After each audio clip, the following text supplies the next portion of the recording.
Ma'am, is your ID in your purse? Yes, it is. All right, I'll get it. I'll get it. Hey, I said I'll get it. You want to try that? Oh! Oh, you want to choke me? Oh, girl! I know. Okay. No, I don't Stand know. up. Stand up. Wait, why? Because I'm telling you to. Stand up. Stand up. Okay, you're not under arrest. You understand that? Can you believe this starts off so wild? The video kicks off with a report of a possible drunk driver identified as an 18-year-old woman. The narrator dishes out the details on her erratic driving, noting that she swerved into the opposite lane several times, posing a serious risk to parked cars and oncoming traffic. An observer points out the driver's laid-back attitude, emphasizing how she twirled her hair, seemingly oblivious to the havoc she was causing. And that's just the opener. Strap in for the roller coaster ahead. You were called in as a possible drunk driver? Face down. I'm so glad y'all got her. We thought she was going to kill people like 5 or 6 times on her way home. She went all the way in the left lane and was head on with cars that were parked on Scenic going south. And there was a police officer on the... Yeah, that was me. That was you? But she was like twirling her hair, and then she's like going like Not a care in the world. Hold on to your popcorn. It gets kookier. A police officer strides up to the woman, asking for her ID as she digs into her purse. The officer insists on grabbing the ID herself, sparking a minor standoff as the woman is instructed to wait by her car. The air thickens with tension as the officer stresses the need for respect during the exchange, but the woman challenges the officer's approach to handling her personal items. Just wait. The next clip takes the cake. Ma'am, is your ID in your purse? Yes, it is. All right, I'll get it. I'll get it. Hey, I said I'll get it. Stand over there at the end of your car. Do you hear me? Okay, but if you were more respectful about it, if I'm just saying. All right, If we're all humans here, if you were more respectful about it, I'm just... where's your ID at? Is it in here? Can I look for my wallet? Well, like, why are I you got looking it. for my wallet? It's turning up a notch. Watch this. The spat heats up when the officer discovers Xanax bars on the driver's seat, which the young woman admits she has no prescription for. She protests the search of her vehicle, asserting her rights and questioning the legality of the officer's actions. The officer stands her ground, arguing that the fine justifies further probing. Brace yourself, because what comes next is a doozy. No, the thing is, that's my property. You have no choice. Actually, I do, because I found friggin' Xanax bars on your driver's seat. If you want to explain something, explain those. Girl, the fact that you're just 218, looking copy through my forwarded, yeah. stuff. Oh, were they in plain view? Yeah, your butt was covered. Okay. You won't believe the twist here. The woman is told to park herself on the bumper of another car while the police continue their sweep. She resists, leading to a back and forth about where she can sit without getting in the way of the search. The officers try to keep the peace by suggesting alternative spots, aiming to keep her clear of the vehicle. And just when things seem to be simmering down, the plot thickens. No, Everything. you're not getting back in your car. You can sit on the grass over there, or we can sit in the back of this car here, whichever one you prefer, okay? Really? The only thing I'm seeing is there's some scratching stuff right there. I'm gonna get my phone. No, you're not. You're staying right here. Okay, but why can't I get my phone to, like, at least have You're not getting own back in that vehicle? car until they're done. Things just got real. Check this out. The officers start to suspect the woman is under the influence of narcotics, given her dilated pupils and jittery demeanor. They suggest a sobriety test to clear up any doubts. Despite her protests that she hasn't been drinking, the conversation shifts to potential drug use, underlining the officers' worries about her condition. Hold tight, because the action ramps up next. So based off of what I'm seeing so far, would you be willing to do a field sobriety test to dispel my suspicions that you're under the influence of any type of narcotic? You willing to do that? Okay. Do you have any injuries that I need to know about? Head injuries? Have you had any previous concussions? Not that I medically seek attention for. Yes. I mean, medical-wise, might have had a concussion. Never went to the hospital. Have you ever had a concussion within the past, let's say, 10, 24 hours? Did that really just happen? As the confrontation escalates, the young woman becomes combative. She sarcastically questions if the officers are trying to harm her, which ramps up the tension. The officers attempt to restrain her, striving to keep the situation under control, but her defiant attitude and accusations make the arrest process increasingly complicated. But believe it or not, it gets even more intense from here. Down. Face down. She's straight. She's good. Can I touch my titties, bro? Oh, you guys are gonna steal my lavender? Yeah. Come on.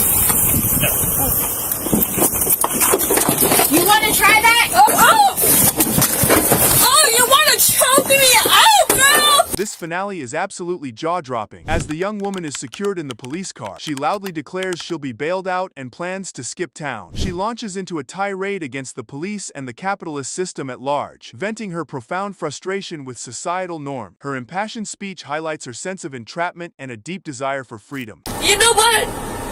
Everything is gonna be fine.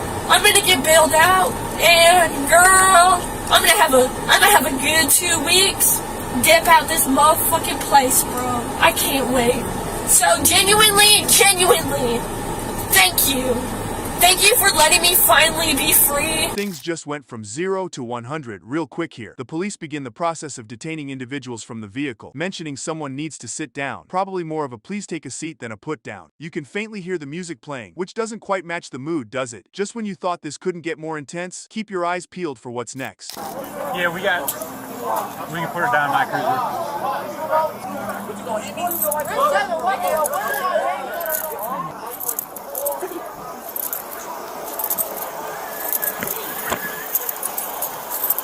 This next bit, total chaos in the making. An officer tries to calm a teenager by explaining that they just need to figure out what's going down. They're talking about letting everyone go eventually, which sounds reassuring, but also, does it? The kid's worried about his sister, and the officer's like, chill, I'll crack a window for you. You gotta see what comes up. It's a wild ride. Multiple firearms in the vehicle, we have to figure out what's going on. I don't know, but he said nothing gonna happen because I don't know what's going on. Okay. We just gotta figure out what's going on. So just have a seat. He said that they're gonna just let me go after they done doing it. Alright, that's my sister. I'm just trying to figure out what's Should be alright. Okay. There's just a lot of guns in the car. We gotta figure out what's going on. Okay. If you mind kicking your feet in, I'll roll down the window and you can talk there if you want. Hold on to your popcorn, folks. Another teen's up, asking how long her sister will be in the hot seat. The cops' response? They've got to sort out why the car's practically an armory. The back and forth is as confusing as a plot twist in a soap opera. And just when you think it's all clearing up, the plot thickens in the next clip. How long she gotta stay in here? You just have to figure out, there's a lot of guns in that car. Like a lot of guns. And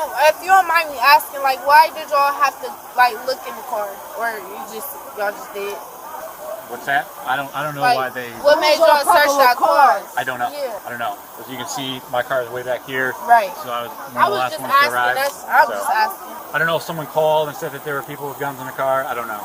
But If you thought it was calming down, guess again. Here's an officer estimating there are like 5 or 6 guns in the car, casually chatting on the radio about trying to leave the scene. There's applause in the background. Maybe someone appreciates the drama? Buckle up. The next part's even more of a head-scratcher. I think there's like 5 or 6 guns in the car. I think we're trying to leave right now.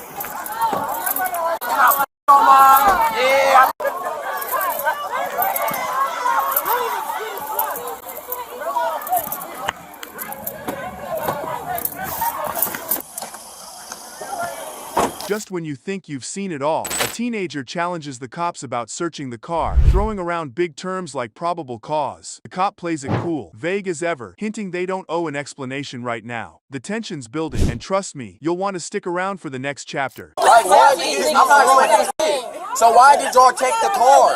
Y'all right there, why did they take the car? I don't have to tell you anything. Alright, y'all don't have probable cause. Y'all pulled up, hopped out, and walked up to a car. Y'all pulled up, hopped out, and walked to a car. What about that girl that got shot? What about her? The one in Cleveland. We don't work Cleveland. We're in Akron. We're not in Cleveland. As we near the finale, don't tap out yet. A cop tells a teen they're not in trouble and offers a ride home, slipping in a not-so-subtle warning about hanging out with gun-toting buddies. It's part cautionary tale, part reality check. The ending's just around the corner, and it's got a twist you won't want to miss. Hey dear, go ahead, step on when I cuff you. So you're not being charged with anything, okay? But we're just gonna get you home or something. What's your address, like where your guardian lives? Yeah, I work right now. That's all I got my it's 14. I just know it's this away. I don't know the exact number. The parking lot. I got them on StockX. Where? StockX. Things kick off with a surprisingly tense start to what seemed like a routine chat. The video starts with a school officer questioning a teen about a statement made the previous day concerning a gun. The officer asks the teen to show his backpack and empty his pockets, citing safety concerns due to serious allegations. Brace yourself, the drama ramps up from here. I asked you before you go any further on that, do you recall, did you ever make a statement like that yesterday? That maybe somebody, you were messing around and somebody said they saw it or heard it? They ain't never seen it or heard nothing. Okay. Can I see your backpack? You have anything else on you that you shouldn't have on you today? Could you empty your pockets out for me? I'm checking everything. There's nothing. Then empty your pockets. I don't know. Empty your pockets or you're going to be putting Okay, listen. backups. I smell weed. I'm just explaining to you that I'm doing a safety check. No one's accused you of anything. But why search me though? You can cut the tension with a knife as the officer demands compliance. Tension rises as the teen hesitates to comply with emptying his pockets, expressing discomfort with the search. The officer insists on a search for safety reasons and asks the teen to stand up. Although he clarifies that the teen is not under arrest, watch closely. Things are about to get even more interesting. I know. No, I don't Stand know. up. Stand But up. what? Wait, why? Because I'm telling you to. Stand up. Stand up. Okay, you're not under arrest. You understand that? Sir, I don't feel this is necessary to search me though. Reason. I gotta use the bathroom. Okay, well. Okay. Just when it seemed like it was all about a backpack check, the plot thickens. The officer finds suspicious items in the teen's bag and questions him about them. Despite the teen's protests that they are just pencils, the officer continues the search, emphasizing the severity of the situation due to the presence of a gun. The next moment is a real eye-opener, so stay tuned. Probably some shakedown on the bottom of this, but. That's pencils, bro. Okay. That's pencils. Okay. Don't be upset with me. I'm not upset with you. But why are y'all searching? I told you why. Resource 232. I've got. But come on. Come on, bro. Come on. Son of a bitch. As the officer digs deeper, every item scrutinized adds to the suspense. As the search continues, the officer discovers a wallet and signals a colleague about a potential code related to the gun. The teen expresses frustration and insists he has nothing else on him. The officer finds a loaded gun, and the situation escalates. You're not going to want to miss what's coming up. That's my wallet, bro. Just go ahead and tell him signal 0. We're by Yankee. Ain't nothing on you, bro. Finish the search. Oh my God, is this necessary, Yes, bro? ma'am. Yes. Are you seeing this unfold? The teen has read his Miranda rights as the officer confirms the teen's arrest. The officer explains the legal implications of carrying a gun, especially on school grounds. Keep your eyes peeled. The stakes are about to go even higher. Okay, I'm gonna read you your Miranda. Okay? You have the right to remain silent. Anything you say can and... Huh? Am I going to jail? Okay. You have the right to remain silent. Okay. Anything you say can and will be used against you in a court of law. You have the right to talk to a lawyer and have your lawyer present with you while you are being questioned. You may use any of these rights at any time during the interview. Do you understand the rights that I have just read to you? Yes, ma'am. Okay. You're in possession of a firearm on school grounds. I understand that, but no one And a was tip was harmed. received. It doesn't matter if anybody's harmed. You're not allowed to possess a firearm, period, let alone on school grounds. The story takes a deeper dive here, and it's a doozy. The teen explains that he brought the gun for protection against bullies at school, admitting to acquiring it off the street. He denies intending to harm anyone with it. The conversation that follows is crucial, so stick around. Why were you carrying it around on school grounds? Because I understand that there's people on school ground that likes to bully people, and I felt like I was getting bullied by certain people on school ground. Okay. Where did you get the gun? I got it from off the street. Did you steal it from? No, ma'am. Did you acquire it from somebody else? No, ma'am. This segment is a critical turning point in understanding the gravity of what's happening. A loaded magazine and a round in the chamber are confirmed by the officer. The teen is informed he will be transported to the county jail and will be able to make a phone call there. The reaction in the next part is something to behold. It has a magazine with bullets, and there was one in the chamber. It's going to be a transport, right? Yes, sir. Oh yeah. Can I make a phone call, please? Not right Not now. yet. You can make a phone call when you get to the Emory County Jail. As the reality sets in, the emotional tension is palpable. The teen pleads for a call to his mom and expresses regret over his actions. The officer informs him that he will be treated as an adult given his age and legal responsibilities. The dialogue that ensues is absolutely pivotal. Okay, so you're going to the county jail. Okay. Serious? Yes. I can't even call. Can you call my mom for me? We will call her. Well, you could call her from the jail. I was just finna get off juvenile probation. It's just one time thing. I never bought it yesterday. I swear, I never bought it yesterday. You may not have.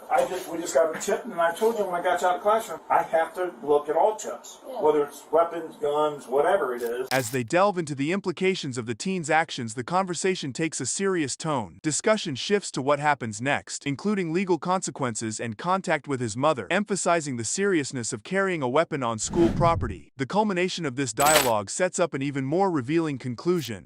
So, just like I told you, you're going to go to the county jail. Okay, you're under arrest right now for possession of a weapon on school grounds. It's a felony. Okay, so we're getting a transport unit here. You're going to be transported to the county jail. Okay, at that time, you will be able to use the phone in booking Mr. Branch, to call whoever you'd like. The final moments reveal a mix of personal turmoil and legal reality. The video concludes with the officer and the teen discussing his personal fears and the bullying he faced at school, providing a glimpse into his motivations for carrying a gun. This last part really puts everything into perspective, wrapping up a complex and tense encounter. Alicia, are you in fear of anything? I just I mean, want to is talk there to anybody at school that you're worried about? I mean, yeah, it was. But not any longer? I don't know.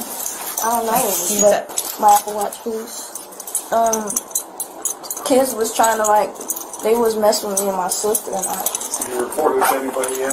Yes, my sister reported it plenty of times. Miss Bolt came to Miss Bolt about it plenty of times. Who did? It was a couple of girls, but Right now, we just want to make sure that we're doing everything that we can and Now, were you worried that these girls were going to attack you with weapons? yeah. In a mind-boggling start, Nex Benedict shares a harrowing tale of being jumped by 3 girls right in the school bathroom. They detail how their legs were yanked out from under them, leading to a brutal takedown and beatdown on the cold floor. Just wait, it's only ramping up from here. And then they got my legs out from under me and got me on the ground. An Oklahoma teen describes being attacked in their high school bathroom just hours before they died. I said, ignore it, Daddy. Get above it.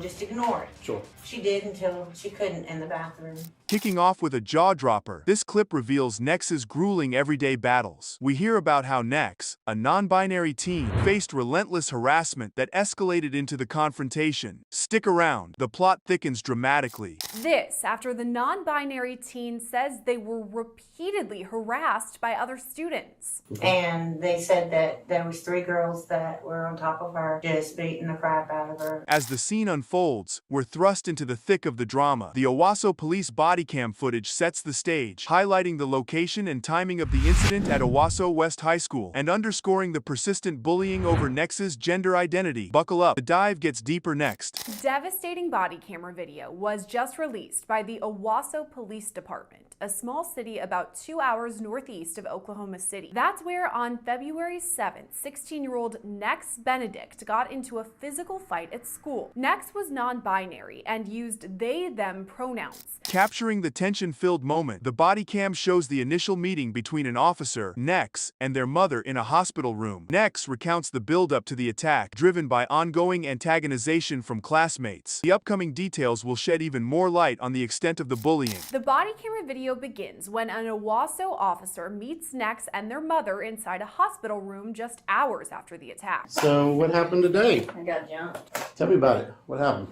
They've been antagonizing. Right away, Nex tells the officer other students have been antagonizing them and their friends. Nex's mother, Sue Benedict, explains the bullying has been ongoing. Here, the emotional weight of the ordeal really hits home. Sue Benedict, Nex's mom, describes the relentless bullying her child endured, explaining how Nex tried to stay above the fray until it erupted into the physical altercation in the bathroom. But hold tight, there's more. Watch how the school responded. Nex's mother, Sue Benedict, explains the bullying has been ongoing. She told me, she said, Mom, she said, these 3 girls there are just, they won't leave me alone. They're making comments, they're calling us names, they're throwing stuff at us, and this is an ISP. I'm like, well, who's over this place? I said, ignore it, Daddy. Get above it.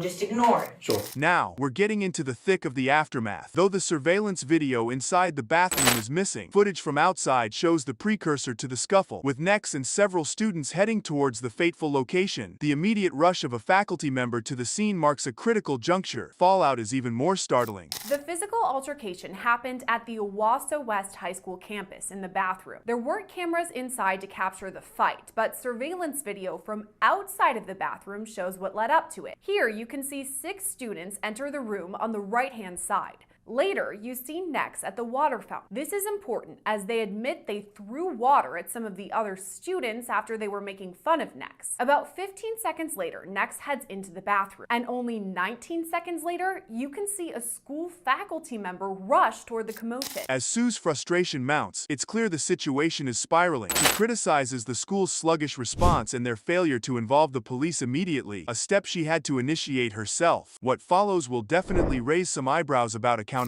She says the school didn't contact police after the incident. I said, okay, so what are we doing about this? Oh, well, in a couple of days we'll talk about it. I said, no, I want something done. Who said it in a couple of days? The principal. Okay. Why are they saying that? I said, I think we need to have a police officer. It's assault. Police audio recordings back this up, capturing the moment Sue contacted law enforcement hoping to press charges. Here's where the legal complexities come into play. The officer points out that Nex's act of throwing water might be seen as provocation, which muddles the legal perspective on the assault. Brace yourselves. We're about to peel back layers of this legal puzzle. It was only after Sue's call that law enforcement spoke with Nex at all. And as they told the officer on body camera video, Nex hardly knew the other students. When this first started happening, whatever this is going, this banter back and forth between you and the other individuals, did you at any point contact any school administration, whether it be counselor, the teacher that sits in that classroom? Did you let any of them know at any point in time?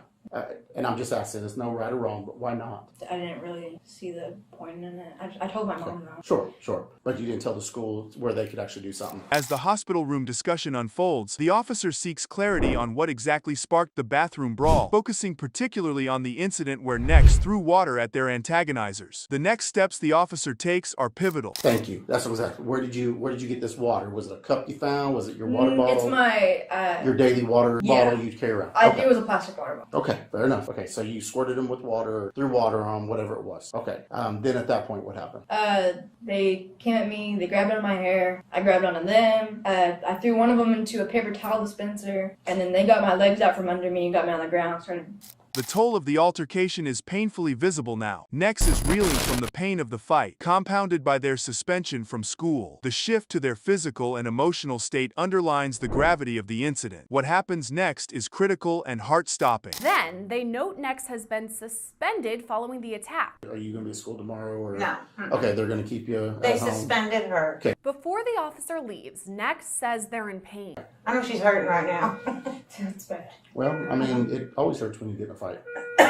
Whether you're the winner or the loser. Yeah. It stresses the body out and it's really not worth it. As he exits, the officer says he hopes to see Nex around again soon. Good luck to you. I'll see you around. Well, no, yeah, hopefully not. She said. Well, not in a bad way. I mean, hopefully I see you around school and class and wandering the halls and all that good stuff. The urgency ramps up as Sue makes a desperate emergency call. Nex's condition deteriorates, leading to a panicked call from Sue the following day, reporting alarming symptoms that suggest a severe head injury linked to the fight. The closing moments of this story are absolutely heart-wrenching. The next day, Nex's mom called 911, reporting a medical emergency. I need to get someone, an ambulance here quick, please. Okay, my daughter, I don't know what's going wrong. She's posturing and her hands are in and she is 16. Okay. She fell at school, she got beat up at school yesterday. I took her to the hospital last night, and Officer Thompson was there. I need someone to get a hold of him. He needs to get here quick.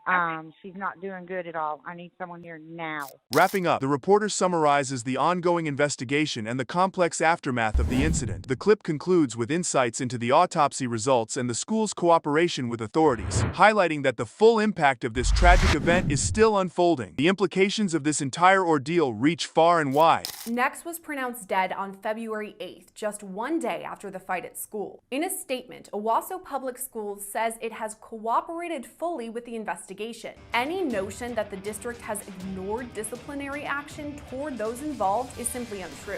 While a cause of death has not officially been determined, an autopsy shows Next did not die as a result of trauma. The entire incident is still under investigation by the Owasso Police Department. Can you believe this just kicked off? The video starts with an introduction to the scene at the beach. A man, visibly intoxicated, is being addressed by the police. The tone is chaotic as he responds aggressively to the officers. Brace yourself, the next bit is a doozy. What's up, officer? What's up with this guy? He's got a little, say he was at the beach or something. What did he get brought in for?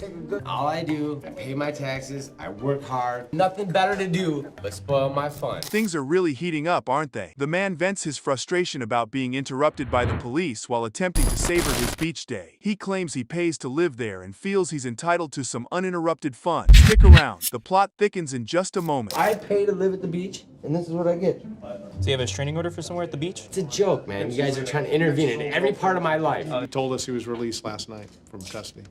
You just got out last night? Did you bail out? Just when you think it can't get any wilder, the police try to get the man to cooperate, asking him to calm down and handle the situation peacefully. Despite the man's resistance, the officers remain calm, aiming to de-escalate the tension. You'll want to stay tuned. The next part ups the ante. No, you guys let me out. That's your system. Right over here.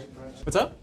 Just pay attention to the camera up there. My bad. Do I stutter? Do I speak English? You want to go home, right? That's what he said. This guy's really turning up the theatrics now. The man sarcastically invites the officers to keep filming him, suggesting that the disruption of his beach day is totally uncalled for and making a spectacle for the camera. The saga takes an even wilder turn shortly. You guys are gonna be in my face. Yeah, let's do this. Another layer to his legal troubles. The drama intensifies in the next scene. Keep watching. You gonna behave yourself? You're gonna give us an over his behavior and decide on additional safety measures like a spit sock due to his unruly demeanor. The clash isn't over. Watch what happens next. Stay tuned. There's a narrative twist just around the corner. Reflects on his years of experience working in the jail, dealing with a variety of challenging situations and individuals. The story doesn't stop here. More surprises to come. Been working in the jail for about 7.5 years now. Keeps you on your toes, keeps you making sure that you know what you're doing. And so you always have to be watching and being careful of what's going on and make times. The explanation of the jail's handling procedures. The next scene sheds light on how this puzzle is solved. Within the jail, the dialogue continues to unfold, unveiling more in the upcoming clip. So are we going to do a full strip? She told me that that everything was surgically removed. She's 100% female. Eye tag saying 100% male. Do the strip search, verify, see what she is. Okay. Because I think the last time she was here, they housed her in PC, male. I think May. This revelation is quite the eye-opener. The strip search concludes, affirming the inmate's gender post-operation, which aids in ensuring they are housed appropriately, respecting their identity. But there's still more to uncover as we dive deeper into the narrative. Over here. Go in the corner. In the system, it says male. I've had a sex change. So you're completely a female. She's in there. Listen to these personal stories start to emerge. Another inmate discusses her situation with a DUI arrest, providing a glimpse into the routine processes of booking and classification in the jail environment. Keep watching for more twists and tales. So what is this, DUI number 2, number 3? I was just sitting in the parking lot at Target and I was talking on the cell phone to my husband and I had my head down like this. No idea, but he made me get out of my vehicle, do the whole test and all that stuff, and I pretty much passed the visual. Things just got real fast. A teenager suggests they can detain a female involved, possibly indicating a tense situation. This brief exchange highlights a crucial decision-making moment in the midst of the incident. Buckle up, because what's coming next is a wild ride. Yeah, we can put her down in my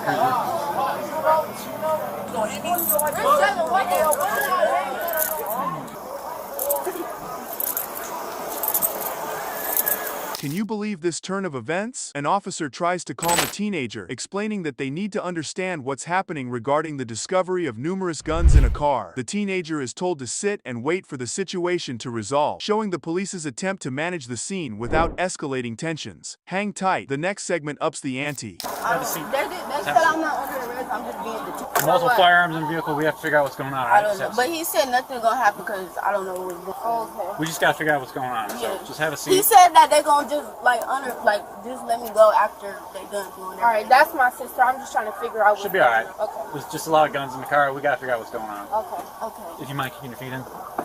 I'll roll down the window and you can talk there if you want. Did that just happen? A teenager inquires about the duration of detention and the reason behind the search of their vehicle, where many guns were found. The officer admits uncertainty about why the search was initially conducted, indicating a disconnect or lack of communication among the officers at the scene. Brace yourself. The plot thickens in the next clip. How long she gotta stay in here? We just have to figure out. There's a lot of guns in that car. Like a lot of guns. And if you don't mind me asking, why did y'all have to look in the car, or y'all just did? What's that? I don't know why they. What made y'all search that car? I don't know. Yeah. I don't know. As you can see, my car is way back here. Right. So I was one I of the was last just ones to asking. arrive. I was just asking. I don't know if someone called and said that there were people with guns in the car. I don't know.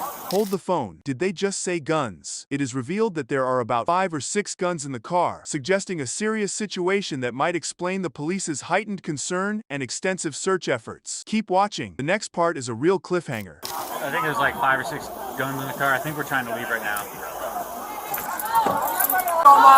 Yeah, I'm good. Yeah.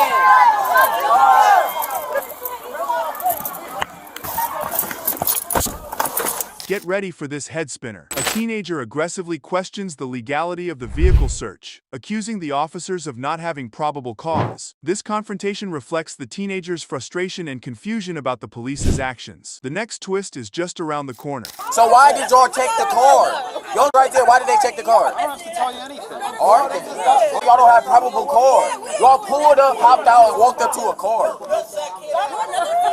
Y'all pulled up, hopped out, and walked to a car. What about that girl that got shot? What about her? The one in Cleveland. We don't work Cleveland. We're in Akron. We're not in Cleveland. The plot deepens. An officer communicates with someone off camera about the ongoing situation, saying it will take some time to resolve. This shows the complexity of the incident and the need for careful handling by law enforcement. The stakes get even higher in the following exchange. Let's do her out? We're finding out right now, okay, dear? So it'll be a minute.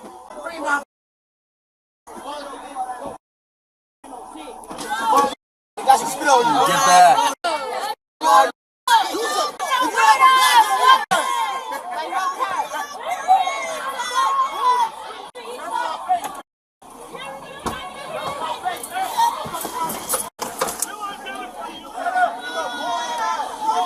The scene takes a calmer turn. Finally, a teenager is reassured by an officer that they are not being charged with anything and will be taken home. This indicates an effort to de-escalate the situation and provide care for the individuals involved after the initial confrontation. But don't wander off. The conclusion is just ahead. Hey, dear, go ahead, step on when I cuff you. So you're not being charged with anything, okay? Okay. But we're just gonna get you home or something. What's your address, like where your guardian lives, your mom or your dad? She's at work right now. That's why I was on my phone. It's 14. I just know it's missing. The officer lays down some hard truths here. An officer warns a teenager about the dangers of being associated with people who carry guns, emphasizing the potential risks of such associations. This educational moment aims to deter the teenager from future involvement in similar situations. As we wrap up, the final moments are definitely worth the wait. What's happening though? You need to stop around with these guys.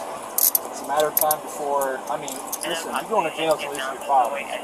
These people are out the wrong folk. People out to shoot them. And if you're next to them, you might get shot yourself. Right? Are you staying on Minson? Or yes. Okay.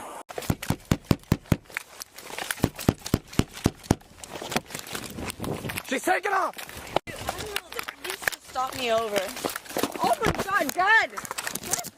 They're arresting me! Okay, and I don't have to sign this, right? You do have to sign it. No, I don't. Well, like I explained to him, if you don't sign it, then you're going to be physically taken to jail. Gotcha. Here we are in Duck Key, a tiny speck of an island near Key West. The drama kicks off around 8 p.m. on a mundane Monday, following reports that Bloodworth was tearing it up recklessly. She nearly smashes into a palm tree, throws it in reverse, nearly clipping 2 pedestrians, and finally, the Monroe County deputies find her chilling in her parked Tesla. Brace yourself, the chaos escalates from here. It was a Monday around 8 p.m. Police were called after 24-year-old Stephanie Bloodworth was spotted allegedly recklessly driving her gray Tesla. Dispatchers were told she nearly hit a palm tree, then put the car in reverse and almost hit 2 pedestrians. Monroe County deputies eventually tracked down Bloodworth inside her parked Tesla. Just when you think things couldn't get more heated, Bloodworth is caught in a verbal tussle with a cop beside her parked Tesla. The cop's trying to be patient, telling her to stand in front of the patrol car and even hinting at a pepper spray welcome if she doesn't hustle. Bloodworth digs her heels in, stays put, and amps up the sass, claiming ownership over the location. Just wait, it's about to get even juicier.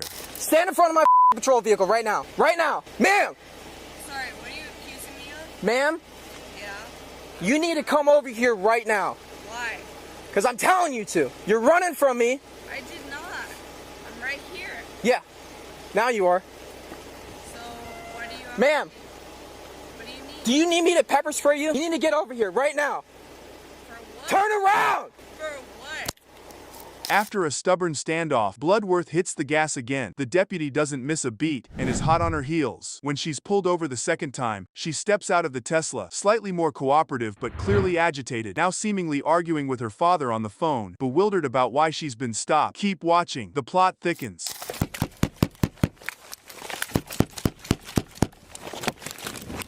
She's taking off! 5111, I'm in pursuit again. After the officer repeatedly bangs on her window, Bloodworth then drives away. The deputy hops back in his cruiser and takes off after her before she gets stopped a second time. We're stopped again. Turn off the vehicle! Sheriff's office! After he stops Bloodworth the second time, she gets out of the Tesla and now appears to be on the phone with her father. Stop me over. Oh my God, Dad! They're arresting me! No, dude! As the confrontation hits a boiling point, Bloodworth is now sprawled on the ground, phone still in hand, pleading with her dad for a rescue mission while the cops try to cuff her. She's flustered, repeatedly questioning her dad about why this circus is happening to her. Just when you think it can't get any crazier, it does. Dad, they're arresting me! Stop resisting! Dad! Dad!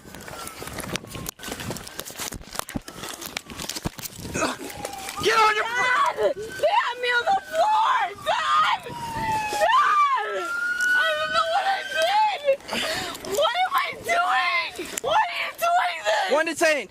Amidst the high drama, Bloodworth maintains she's clueless about why she's being detained, all while the officers lay out the seriousness of her joyride and its potential deadly consequences. She keeps dropping her father's name as if it's a get-out-of-jail-free card. Buckle up, there's more mayhem to come. What happened? What?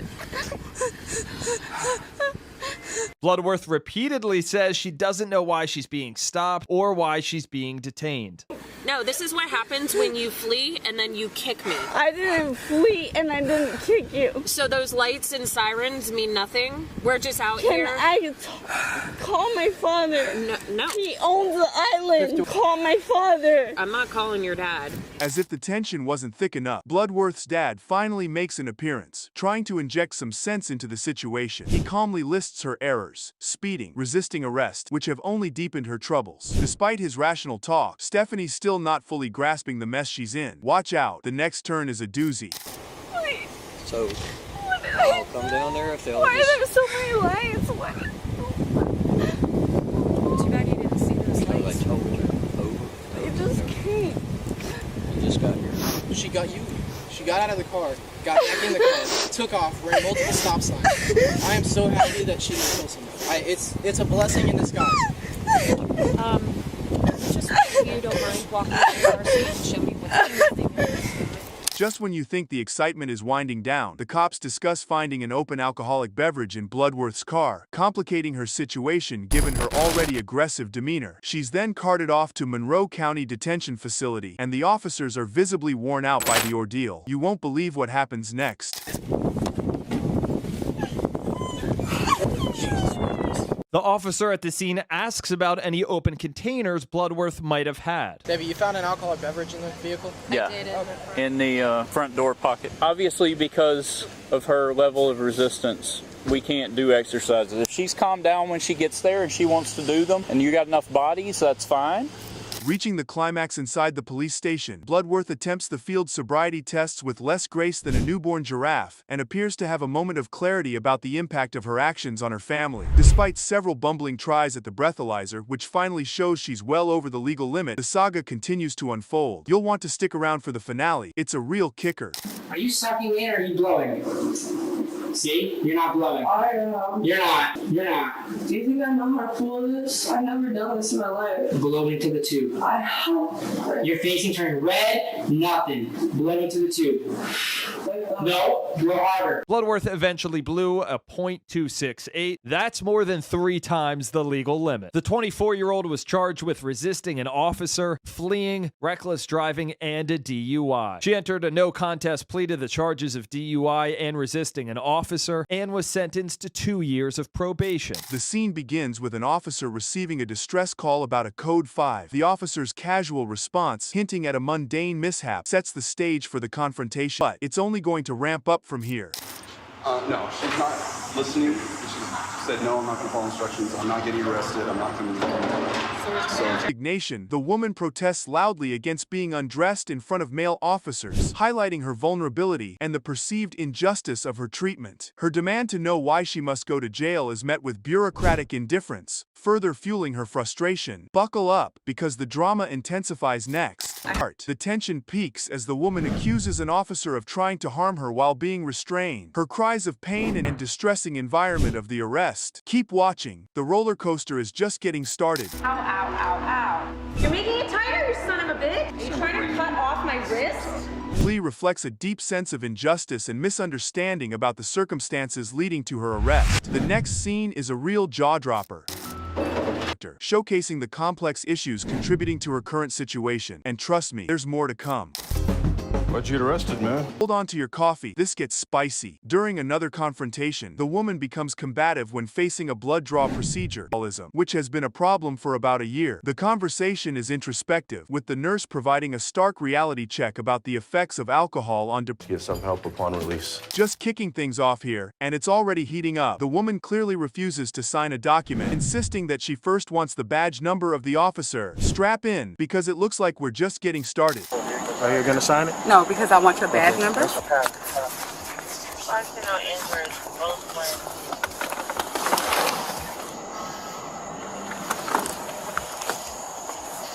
Here's where things start to get a bit spicy. An officer explains to a man that being in the park after hours is a violation, and everyone present will receive a citation for this infraction. The plot thickens in the next segment, so keep your eyes peeled. Alright, sir, like I explained to you, you can't be in the park at night. Everyone's just going to receive a simple ticket stating that you was in the park after hours.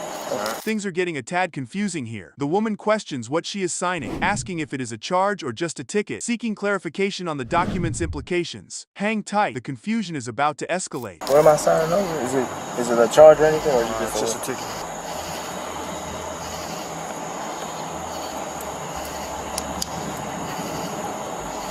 Oh boy, the tension is ramping up. The officer moves to another individual, informing them about receiving a ticket for being in the park after hours, and pointing out where to sign on the ticket. The conversation includes a brief misunderstanding about the reasons for their presence in the park. You'll want to stick around for the next part. It's a doozy.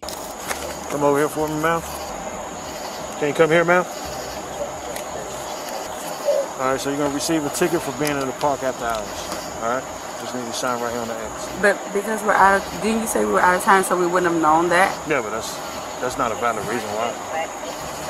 Let me should be in the park because you're from out of town. And what's your badge number? And the stakes are up a notch. Tension escalates as the woman refuses to sign the ticket, leading the officer to explain the consequences of refusal, which would result in her being physically taken to jail. Brace yourself. The upcoming scene is a real jaw-dropper. Okay, and I don't have to sign this, right? You do have to sign it.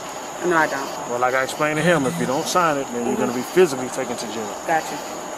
So you're refusing to sign? What's your name? Officer Brooks, 7452. Things are really heating up now. The officer calls for her to be arrested after she firmly states she will not sign. She protests, saying the officer is hurting her while being instructed to put her hands behind her back. Next up, things get even more heated. You want to put your hands behind your back for me? No, she got. Hey, listen, my man. She says she's not signing it. Put your hands behind your back. Sir, Ma'am. you're hurting me. Okay. I'm asking you to put your hands behind your back. Sir. Put your hands behind your back. Sir. Ma'am, put your hand behind your back. Come on. I need you to back up. I'm just saying, like, I need you to back up. Talk about escalating quickly. During the arrest, there's a brief exchange where the officer repeatedly asks her to comply by placing her hands behind her back, warning that he won't ask again and will have to use force. Buckle up, because the next part takes the cake. Sir, put your hands I'm behind your back. asking you a question. Okay? I'm letting you know. I'm not going to ask you again. I'm going to forcibly put your hands behind your back. But, sir, Mr. Brooks, is this really necessary? Mr. Brooks. Hold on. Hey, listen, my man, back up. She needs to put her. Can I? Okay, you can put your phone down. Okay, Mr. Brooks. Come on, sir. Hold on. Put your hands behind your back. Just when you think they might cool down, nope, the woman repeatedly expresses her intention to sign the ticket amidst the physical altercation, seemingly trying to de-escalate the situation. But just wait, the next moment turns up the heat even more. I'm going to sign the ticket. No, I'm not here to play games with you. I know, but I'm going to sign. Put your hands behind your back. Mr. Brooks, I'm going to sign your hands behind your back. Why am I You're actively resisting. I'm asking you, why am I putting my hands behind my back? You're under arrest. I'm going to sign the ticket, but why am I under arrest? Why am I under arrest? I'm going to sign the ticket. I'm going to sign the ticket, Mr. Brooks. This part is a roller coaster of emotions. The situation grows more intense and confusing for the woman as she pleads for an explanation of why she is being arrested, despite her agreeing to sign the ticket. Hold on, because what comes next will really stir the pot. I'm going to sign the ticket. Why am I being arrested? Can you please tell me why I'm being arrested? I'm so scared. My God, please, in the name of Jesus, please, God, in the name. Why am I being arrested, Mr. Brooks? I'm going to sign the ticket. Mr. Brooks, why am I being arrested? Why am I being arrested? I don't understand why I'm being arrested. Can you please tell me why I'm being arrested? The tension refuses to let up. The woman, still not handcuffed, continues to question why she is being arrested, pointing out that she hasn't been informed of her rights or the reasons for her arrest, which contributes to her resistance. Next thing you know, it ramps up even more. Why am I being arrested? Just put your hands behind your back. I don't understand why I'm being arrested. That's why I'm not putting my hands behind my back. You have not given me a reason. So why am I getting? I'm not. You haven't told me my rights or told me why I'm being arrested. Oh my God! Yeah, give me your hands. The drama doesn't stop. She repeatedly states her willingness to sign the ticket, but the officer insists on her putting her hands behind her back, which she resists, not understanding why she needs to comply given her willingness to sign. Keep watching. The next clip is a real cliffhanger. You refuse to sign the ticket. I did not. I told you I was going to sign the ticket, Mr. Brooks. I told you I was going to sign the ticket. Can I please sign the ticket? Put your hands behind your back. I don't understand. Put your hands behind your back, man. I'm telling you, I'm going to sign the ticket, Mr. Brooks. I will sign the ticket, please. Ma'am, put your hands behind your back. Why you? I don't understand. Put your hands behind your back. Each moment seems more intense than the last. The arrest continues with the woman expressing that the officer's actions are unnecessary and excessive, pleading for them to explain the arrest as she is physically restrained. Just wait, there's more drama around the corner. Code 4063. Oh my God! Oh my God! Oh my God! That was unnecessary. Oh my God! You can record from over here. Oh my God! Oh my God! What's your name, sir? As we dive deeper into the narrative, the intensity doesn't wane. As the situation calms slightly, the woman requests her phone be given to a person named Nick, indicating she wants him to contact her family. The twists keep coming, so don't go anywhere just yet. Oh my God! Can I have my phone? Oh my God, Nick! Oh my God, Nick, he has my phone. Can I please have my phone, sir? Mr. Brooks, now please have my phone. Please. You're in custody. Can you give Mr. Nick my phone, please? Yeah, I can give him your phone. Can you please give him my phone? That's fine. Thank you. The emotional pitch reaches new heights. She pleads for spiritual intervention, praying aloud during her distress, asking for divine help against what she perceives as unjust treatment by the officer. And just when you think it's over, there's another twist waiting. Oh my God! Mr. Brooks, I'm in pain right now. I got Grady en route. Oh my God! Oh my God! I don't understand. I don't understand. I'm hurting. I'm in pain right now. Oh my God. Please, God, please. Please, God, please. In the name of Jesus right now, Lord God, I pray that you help Mr. Brooks, Lord God. I pray, Lord God, that anything that is on him right now, any demon that you release it right now in the name of Jesus, Lord God. Thank you, Lord God. Please, Lord God, please. As we near the finale, the urgency is undeniable. The video concludes with the woman in distress, mentioning she is feeling really bad and asking to be taken to the hospital, highlighting her concern for her immediate physical well-being. The conclusion is just around the bend, bringing this wild ride to an end. Sir, I'm hurting really bad. Please, should we go to the hospital? We're en route to the hospital now. How long will it take? Mr. Brooks, how long will it take? I'm not sure. We're en route right now. I can't hear you. We're en route to the hospital. How long will it take to get to the hospital? Please. Please, God, don't let this kill me or hurt me. You won't believe how this kicks off. Right from the jump, someone's already asking to move to the front while a catchy tune sets the stage for the drama ahead. If you thought this was something, just wait until what's next. Total scene change. I want to knock on front.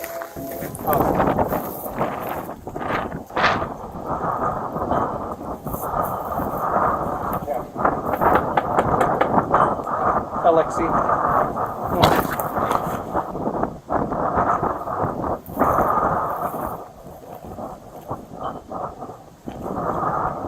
Seriously, did that just go down? The scene shifts to someone inquiring about heading upstairs, sparking confusion and a cascade of demands for clarity about the limited action being taken, which swiftly escalates into a full-blown interrogation about the arrest reason. Buckle up, we're just picking up speed. This is my house. I have a right to see the warrant. I'm letting you know she has a warrant for her arrest. We don't have a search warrant for your house. We have a warrant for her arrest. Okay, can we see the warrant? Yeah, once we She gets a copy of it. Can I go up there when you take her up there? You can go to the detention. Do you know where it is? Everything?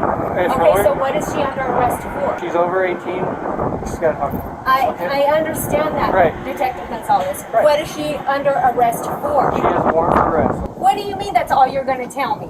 I mean, she's over the age of 18. I understand that, but I have a right to know as well. We'll tell you that, but we... Okay, then let me know now. Hold the phone. This part's a doozy. Suddenly, we're talking evidence tampering at the hospital, showcasing the severity of the situation. A heated debate over the rights to view a judicial warrant follows, adding layers of legal complexity. You'll want to stick around because it ramps up even more from here. For what? Are you okay with telling me? Tell me. Homicide. Open count of homicide. And tampering with evidence. Tampering with evidence? Yes. At the hospital? So, can we see her now?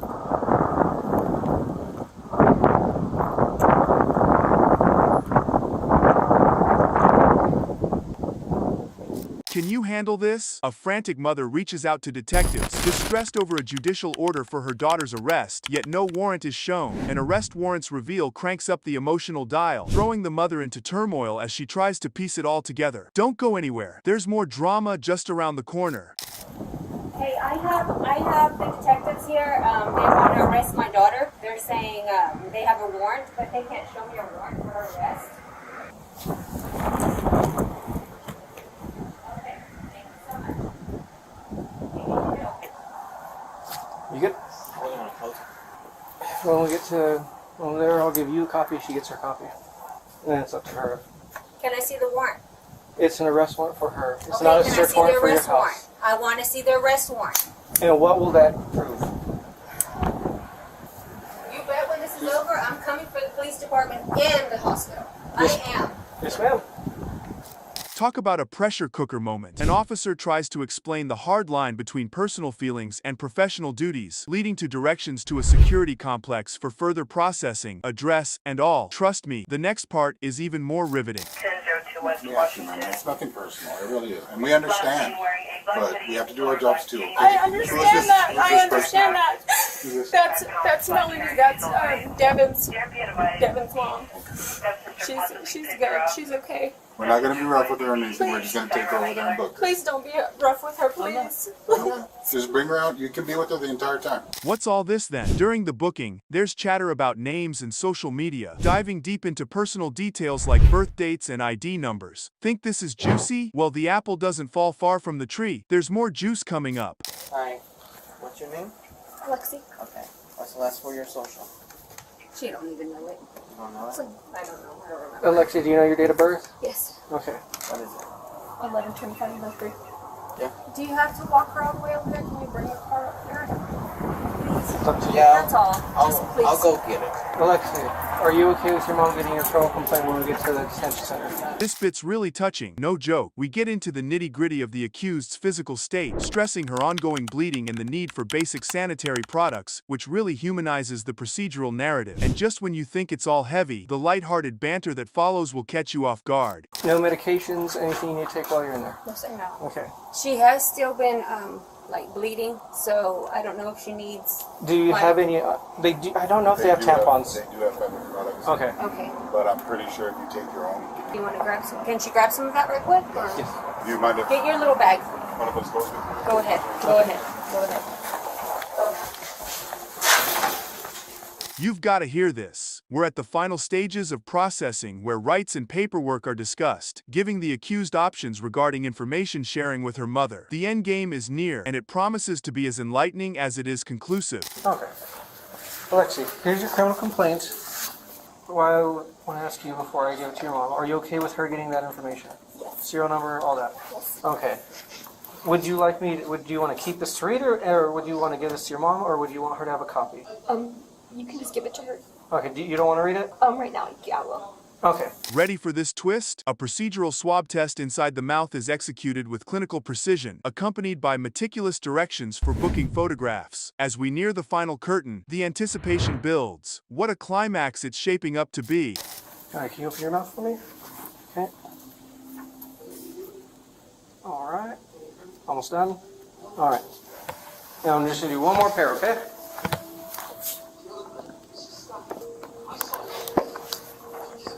As we wrap this up, let's take stock of what's unfolding. The officer rounds off the procedural steps, offering copies of the paperwork, ensuring all legal and procedural boxes are checked. I got 2 pairs of buccal swabs sufficient for lab testing, okay? There's the 2 we got from the okay? We can make you a copy. It's fine. You can just give it to my mom. So both, all of it? Sure. Yeah. Okay. If you want a copy, you can get it from him, or if I'm here, you can get it from me, okay?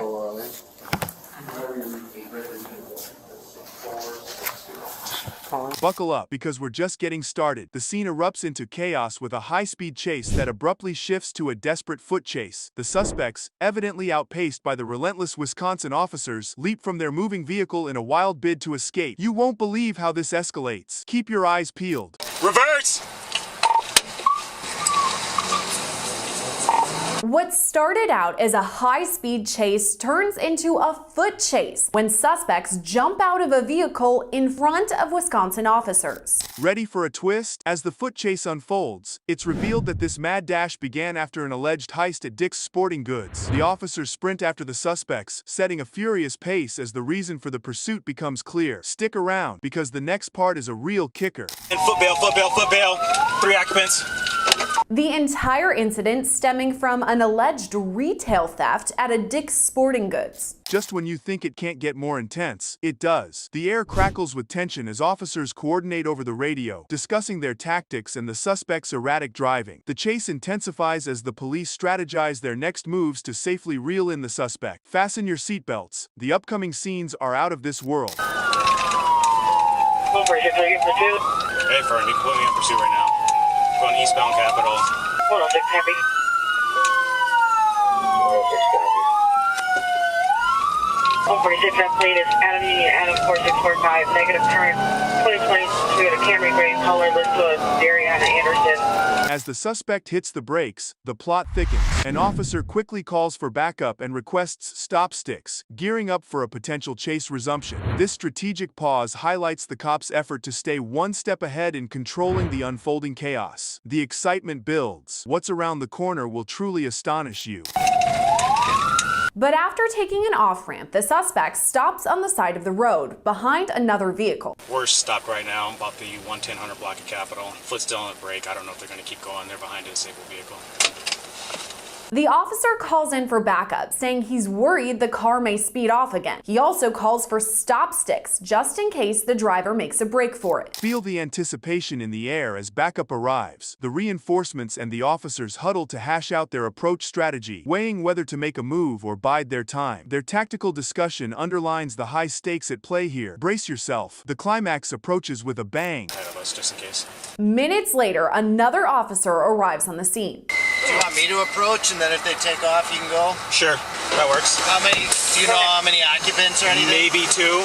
Huh? Maybe two. Hard to tell at the tent. Okay. Is he set up yet? I didn't hear him say he was set up yet. Okay. Get ready for a showdown. An officer cautiously approaches the suspect's vehicle on foot, marking a critical moment of face-to-face confrontation. Despite initial compliance from the suspect in lowering the windows, their refusal to fully cooperate keeps the possibility of a getaway alive. The tension is palpable. What unfolds next will have you at the edge of your seat. While the first officer stays in his squad car, the other approaches the suspect's vehicle on foot. 606 is going to approach. Their foot's still on the brake, and if they try to take off again, I'll follow. Can you make announcements for them to roll down their windows? Yep. Driver of the Camry, roll all your windows down now. Driver of the Camry, roll your windows down now. The officer calls for the suspect to roll down the windows, but they refuse. As the standoff intensifies, the officers make their move. They prepare for any sudden attempts at escape by strategically placing stop sticks under the suspect's car. This moment of preparation underscores their readiness to prevent any further attempts at fleeing. The next few moments are absolutely pivotal. Don't blink now. 146. 606 is trying to make contact. We're not getting compliance with the driver to roll the windows down. Foot still on brake. This continues on as officers remain ready for the suspect to speed off. 146 to 606. I just saw the front wheels move. Do you want to grab my sticks and try and slide them under the car? Yeah. On the driver's side, in case they try and take off? Just when you thought they were stuck, the chase kicks back into high gear. The suspect maneuvers the vehicle away from the stop sticks and hits the gas, zigzagging through traffic in a desperate bid to evade capture. This dramatic resurgence of the chase highlights the ongoing cat-and-mouse game. Stay tuned, because the thrill ride continues. It's only seconds later that the driver throws the car in reverse and starts to take off. But the officer behind the car is still ready for a chase and speeds off after the suspect's car. Reverse! Contact. And 146 vehicles taking off again. This continues as the suspect weaves in and out of traffic. Think it's over? Think again. As the suspect's vehicle begins to falter, smoking and losing a tire, the suspect and passengers make a bold decision to flee on foot, igniting a frenetic foot chase. The unfolding drama is jaw-dropping. Watch closely as the chase takes another unexpected turn. The suspect even tops 90 miles per hour and runs a red light. 146, speed's 90, eastbound on Capitol, approaching 92. They just went through the red light. Suddenly, the car starts smoking and appears to have lost a tire. It's then that multiple suspects hop out and sprint away. The climax is nothing short of cinematic. The intense sequence of events peaks with the dramatic capture of Dariana Anderson, found hiding behind a trash can. The officer's commands and her eventual surrender bring this high-stakes pursuit to a gripping finale. But hang tight, there's still more to unpack in the wrap-up. The woman was later identified as Dariana Anderson. Hey, get your hands up! Hands up! Hands up! You're gonna get bit! Come on! Come on! Get your hands up! I see you behind the garbage can! Face away from me! Face away! Face away! Show me your hand! All right, I got cover. On the knees. Let's get her.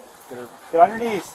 Drop down to your knees. As we catch our breath, the officers debrief, discussing the whirlwind of events and reflecting on their tactical response. Anderson is taken into custody and later faces multiple charges, wrapping up the incident with a detailed discussion of the police operation's effectiveness and the legal aftermath. The officers' closing thoughts offer a poignant end to a riveting episode, but always remember the streets never sleep, and neither do we. I couldn't tell it's a person here, either. but then when I got to here, I could see what looked to be... Because he barked, and I was like, oh, she's barking at something. I thought maybe, my bad. Yep. But So she was, like I said, for the nature of the she was offense. passive, on her, basically back against here, and knees out in front, sitting down. I know, I was like, oh, is something there, you know? Yep.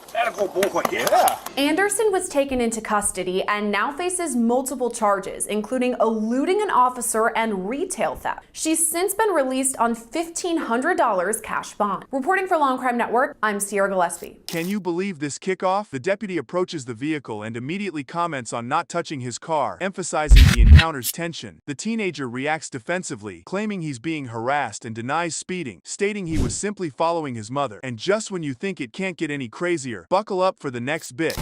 What's up, man? How you doing? That's actually not true. See your driver's license. What did I do? Let me see your driver's license. Hey, film me, Mom. Come, I'm getting harassed. Don't touch my car. Getting harassed. What did I do? I wasn't speeding. I was following my mother. Okay. Now, watch as the heat turns up a notch. The situation escalates as the deputy sternly requests the driver's license for the second time, warning the teenager that he will physically intervene if not complied with. The teenager hesitates, increasing the intensity of the interaction. Next up, the plot thickens, and trust me, you'll want to stick around. So do you know what? Let me see your driver's license. What was I doing? I'm not going to ask you again, or I'm going to put my hands on you. Let me see your driver's license. Dad, can you come here? I have it. Stop. Just give me my phone. There we go. So, posted speed limit. Well, you're in public, so there's no expectation of privacy. Check this out, it's a doozy. Deputy explains the reason for the stop. The teen was driving 55 mph in a 35 mph construction zone, highlighting a significant breach of traffic laws. He also mentions the illegal tinted windshield, adding another layer of violations to the encounter. Hang tight, because this roller coaster is just getting started. The reason I stopped you is you were in a 35 mph construction zone at 55 miles per hour. How many other cars? I don't care how many other cars were there. Things just went from 0 to 60, literally and figuratively. The deputy continues to explain the violations, emphasizing the tinted windshield's illegality. The teenager responds, somewhat dismissively, that he bought the car in that condition, indicating a lack of responsibility for the vehicle's legal compliance. You think this is good? Just wait till you hear what's next. And then you also have a tinted windshield, which is also illegal. So I need to see registration, current proof of insurance, please. I bought my car like this. Okay. Can you just stop hovering over me? No. Gear up for some real drama. The conversation intensifies as the deputy describes the teenager's disrespectful and threatening remarks towards his family, marking a low point in the teenager's attitude during the stop. This highlights the emotional charge and lack of decorum in the interaction, and just when you thought it couldn't get any more heated. Okay, along with the fact that he's 20 miles an hour over the posted speed limit. Okay, so, and saying that he hopes that my daughter dies, that right there is unacceptable. Okay, that's unacceptable under any circumstances ever. So if you could just kind of try to control him while I take care of some business here, I sure would appreciate that. Thank you, sir. I don't even have words. Wait till you get a load of this twist. The deputy reveals the teen's license is suspended due to a prior DUI involving drugs, adding a significant legal complication for the teenager. This moment underscores the severity of the teenager's current situation and his history of risky behavior. Brace yourself, because what comes next is even more jaw-dropping. So the driver of this vehicle is admin per se suspended, meaning that he was arrested in this particular case for DUI drugs previously, has a subsequent license suspension. I mean, obviously he's had a bad day previous to meeting me here, but that kind of response and action is just absolutely unnecessary. Here comes the bombshell. The deputy informs the teenager that he is under arrest for criminal speeding and clarifies that he is not free to go. This moment marks a pivotal point where the consequences of the teenager's actions become explicitly clear, transitioning from a routine stop to an arrest scenario. Stick around, the climax is just around the corner. Nice car you got. Hi, thanks. You're under arrest for criminal speed. I want you to understand that. Do you understand that right now? Yes. Okay, because I don't want you to think that you're free to go, because you're not. I want to make sure that we understand. Right, I don't... Just trying to get home. Just trying to get home. lunch. You are... For lunch. Oh, so you're just driving for food. Let's dive into the action-packed explanation. The deputy explains why high-speed chases are dangerous and justifies the use of a powerful sports car to apprehend speeding drivers. This offers insight into the risks law enforcement officers face and the measures taken to mitigate high-speed incidents. Next, we're heading towards a critical confrontation, so don't touch that dial. The reason that I drive this car, I know people are like, oh, you drive a sports car. My speed in trying to catch up to him was well into the triple digits, which when a car is traveling at 100 miles an hour, you have to travel at those high speeds. And that's why this car was bought. This car was bought and paid for through funds obtained by the Governor's Office of Highway Safety. It's on a very specific grant for aggressive driving and looking for guys like this. Finally, we reach the moment of truth. In the concluding moments, the teenager is instructed to sign the citation, which is not an admission of guilt, but a promise to appear in court. The deputy's tone is instructional and patient, aiming to ensure the teenager understands the process and consequences moving forward. As we wrap this up, remember, every good story has an end, but in life, every ending is just a new beginning. Okay. Well, what you need to do is just sign right down here. By signing, you're not admitting any guilt. All you're saying is that you promise to appear. I know, I got it. If I don't sign, then I'm definitely going to jail, right? That is absolutely correct. Yeah, that is.